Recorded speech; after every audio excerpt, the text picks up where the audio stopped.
Europe 1, le journal des médias. Et on va parler maintenant d'une triste nouvelle parce qu'on a appris hier que l'actrice Nadia Fares se trouve actuellement dans un état grave. Qu'est-ce que l'on sait ce matin, Julien ? Alors c'était samedi à la mi-journée dans un très sélect club de sport de la rue Blanche dans le 9e arrondissement de Paris. Nadia Fares était en train de nager dans la piscine du complexe. Quand elle s'est retrouvée au fond de l'eau, elle se serait mise en position de yoga. Au bout de 3 ou 4 minutes, ne la voyant pas remonter, d'autres baigneurs l'ont remontée à la surface et ont tenté de la réanimer. Elle ne respirait plus. Elle est actuellement à l'hôpital où elle a pu là être réanimée, mais Nadia Fares serait dans un état grave. On apprend ce matin que le parquet de Paris a ouvert une enquête pour connaître les causes des blessures. Aucune infraction n'aurait été relevée à ce stade selon le ministère public. Âgée de 57 ans, Nadia Fares avait débuté sa carrière avec des petits rôles à la télé, notamment dans la série Navarro, tout début des années 90, avant de commencer une carrière au cinéma. On l'a vu notamment dans Les Démons de Jésus, film culte des années 90, ou au début des années 2000, dans Les Rivières pourpres de Mathieu Kassovitz. Et puis on passe au programme maintenant et on sait qui succédera à Laurence Boccolini pour présenter l'Eurovision.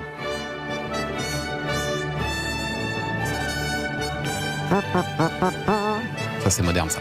Il s'agit de... c'est le même générique évidemment depuis des années. C'est Commissaire. On peut dire que c'est un grand écart en termes de style, d'animation avec celle qui lui a précédé. C'est Laurence Boccolini bien sûr.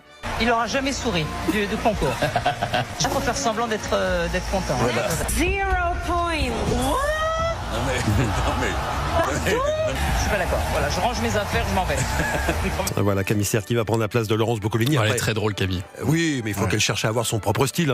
Évidemment, la Miss France qui a repris les commandes de mots de passe après le départ aussi de Laurence Boccolini. Lui succède aussi donc pour l'Eurovision. Commissaire présentera donc la grande finale du concours aux côtés de Stéphane Bern. Ça ne change pas.